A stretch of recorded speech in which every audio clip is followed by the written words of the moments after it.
ఏదైతే మొన్న రేవంత్ రెడ్డి గారు కానివ్వండి, షర్మిల గారు కానివ్వండి, వైజాగ్లో ఏదైతే విశాఖ హక్కు ఆంధ్రులకు హక్కు అనే ఒక నినాదాన్ని తీసుకొని వాళ్ళు అక్కడ ఒక సభ పెట్టారు. దానికి సంబంధించి ఆవిడ ఎక్కువగా జగన్మోహన్ రెడ్డిని దించాలి, వివేక హత్య కేసు గురించి, అవినాష్ రెడ్డిని, ఈ మూడే టార్గెట్గా మాట్లాడుతూ వచ్చారు. కానీ ఎక్కడ ఏపీ డెవలప్మెంట్ గురించి కానివ్వండి, ఏపీకి సంబంధించిన అంశాల గురించి మాట్లాడలేదు.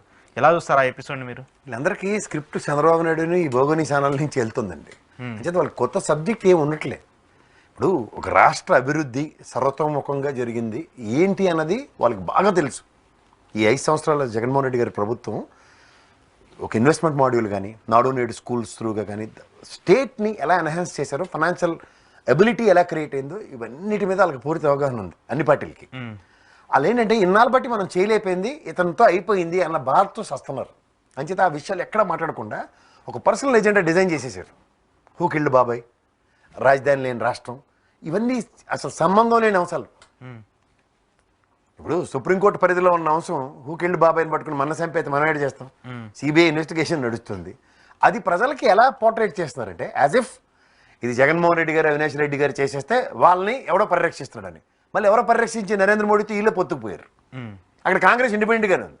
సో వీళ్ళందరూ మాట్లాడుతున్న మాటలు ఎలా ఉంటాయి? ఇప్పుడు నిన్న నరేంద్ర మోడీ చూడండి ఆ మీటింగ్లో కంక్లూజన్ రిమార్క్స్ ఏమని ఇచ్చాడు?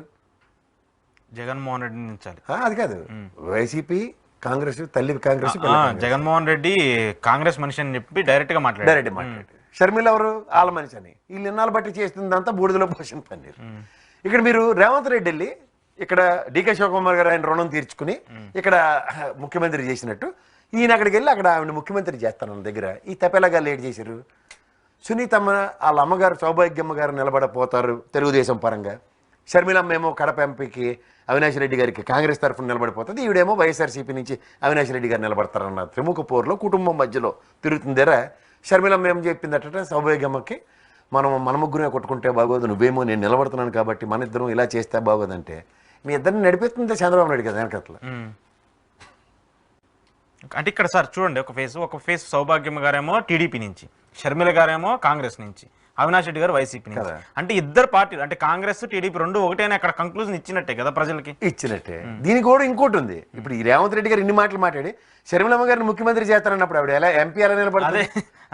అంటే బేసిక్ లాజిక్ వాళ్ళకి అక్కర్లే. ఏదైనా సరే ఒక వార్త రాసేయాలి, గబగబ ప్రజల్లోకి వెళ్ళిపోవాలి. అది ఎంపీ నిలబడినాడు చీఫ్ మినిస్టర్ ఎలాగోతాడు? పోను రేవంత్ రెడ్డి గారి ప్రాణాలు తెగించి చేద్దామన్నా. ఇవాళ రాజశేఖర రెడ్డి గారి కుటుంబం, రాజశేఖర రెడ్డి గారి పేరు లేకపోతే కాంగ్రెస్ ఎత్తిరెళ్ళదని అర్థమైంది. ఎలా మీకు విషయం చెప్తా. ఇక్కడ తెలంగాణలో 10 ఏళ్ల పాటు కాంగ్రెస్ వివక్షకు గురే, అసలు ఎవరో కూడా తెలియని మర్చిపోతున్న టైంలో షర్మిలమ్మ ఎప్పుడైతే పార్టీ విలీనం చేసిందో, రాజశేఖర రెడ్డి గారి పేరు ఎప్పుడైతే వచ్చిందో అక్కడి నుంచి కాంగ్రెస్కి పునర్వైభవం స్టార్ట్ అయింది. ఆంధ్రప్రదేశ్లో కూడా ఇవాళ ఇన్నాళ్ళు నిస్తేజంగా నోటతో పోటీ పడే పరిస్థితి దగ్గర నుంచి అలా మా తులసిరెడ్డి గారు వాళ్ళు 4 ప్రాణాలు తెగించారు, మా రామకృష్ణ యాదవ్ గారు ఇలాంటి వాళ్ళు కష్టపడి దగ్గర ఇవాళ షర్మిలమ్మ రాజశేఖర రెడ్డి గారి పేరు రాగానే ఎక్కడెక్కడ కలుగులు ఎలకల్లాగా అందరూ బయటకు వచ్చిండ్రు ఒకసారి. సో ఎప్పుడైతే షర్మిల గారికి రాజశేఖర రెడ్డి గారు ఆచ్ఛేదన అన్న పదం ఎప్పుడైతే వినబడుతుందో ఆ పార్టీ శ్రేణులు సమాయత్తం అవడానికి ముందుకు వస్తారు. క్యాడర్ యాక్టివ్ అయింది అని అనుకుంటున్నారు. దానికి తీసుకొచ్చి 4 కూర్చోబెట్టారు. మొన్న మీటింగ్ పెట్టి రేవంత్ రెడ్డి గారు 4 ప్రవచనాలు చెప్పారు. తెలంగాణలో ఉన్నంత కాంగ్రెస్ వైభవం ఇక్కడ ఉన్నట్టుగా మాట్లాడుతూ. సో ఇక్కడ మీకు ఓవరాల్ ప్రాసెస్లో రాజశేఖర రెడ్డి గారి vibrations are still alive. ANR lives లాగా Rajasekhara Reddy is lives for ever అన్నది వాస్తవం. అంటూ రాజశేఖర రెడ్డి గారి ఆచ్ఛేదన నాకు కావాలో మా చెల్లికి కావాలో తేల్చుకోమని చెప్పి ప్రజలకే వదిలేసిన జగన్మోహన్ రెడ్డి గారు స్వయం ప్రతిపత్తి ఆయన ఒక పార్టీ పెట్టుకుని ఆ పార్టీ పరంగా ఆయన ముందుకు వెళ్తాడు తండ్రి ఆశీస్సులతో.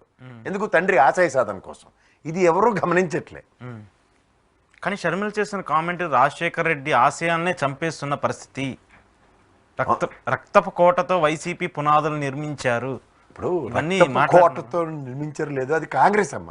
ఇప్పుడు నిన్న ఎప్పుడైతే సభలో కిరణ్ కుమార్ రెడ్డి లాంటి ఎప్పుడైతే బీజేపీ పరంగా కాంగ్రెస్ ద్రోహి, అతను చెప్పాలంటే రాష్ట్రాన్ని నెట్టనులో మోసం చేసిన మొదటి వ్యక్తి ఎవడంటే కిరణ్ కుమార్ రెడ్డి. మనం అందరికీ అబద్ధాలు చెప్పి లాస్ట్ బాల్ 6 అని చెప్పి రాష్ట్రం నీకు 2 విషయాలు చెప్తాయి. ఇక్కడ తెలంగాణకి కాంగ్రెస్ పరంగా రాష్ట్రం రావచ్చు, వాళ్ళకి ఇష్టమే అది. బట్ ఆంధ్రప్రదేశ్ రాష్ట్రం విభజన కోరుకోలే, సముచిత న్యాయం కూడా చేయని కాంగ్రెస్ పట్ల వాళ్ళకి ఏ విధమైన భావం లేదు, ఏ భావం తప్ప. అలాంటి పరిస్థితుల్లో కాంగ్రెస్ సర్వైవ్ అవుతుంది షర్మిల గారితో అన్నది భ్రమ. ఓకే, కేవలం రాజశేఖర రెడ్డి గారి పేరుని considerations are totally different. Rajasekhara Reddy గారు అమ్మాయికి గౌరవం వచ్చేమో కానీ కాంగ్రెస్ పరంగా రాష్ట్రానికి చేసిన వివక్షకి ఇవాళ భూస్థాపితం చేయబడి ఉన్న కాంగ్రెస్ పునరుత్తేజం తెచ్చుకుంటుంది అన్నది ఒక భ్రమ. దానికి ఈవిడ ఎంపీ నిలబడుతుందో లేకపోతే వాళ్ళ కుటుంబం మీద ఈవిడ పోరాడుతుందో ఇవి ఒక సోషల్ మీడియా అండ్ పర్టికులర్గా కొన్ని భోగోని ఛానల్ ఇస్తున్న ప్రొవకేషన్స్. సార్ నేను ఇది నాకు ఖండిస్తాను సార్, ఎందుకంటే వాళ్ళు చెప్పినవి 99% అవే రిప్లికేట్ అవుతున్నాయి. సీట్స్ విషయంలో కానివ్వండి, జనసేనతో పొత్తు విషయంలో కానివ్వండి, ఏదైతే ఫస్ట్ వాళ్ళు రివీల్ చేస్తుందంటే అంటే ఒక పార్టీని కన్సిడరేషన్ కంటే ఒక పార్టీని నడిపిస్తున్నట్టుగా అనిపిస్తుంది నాకు.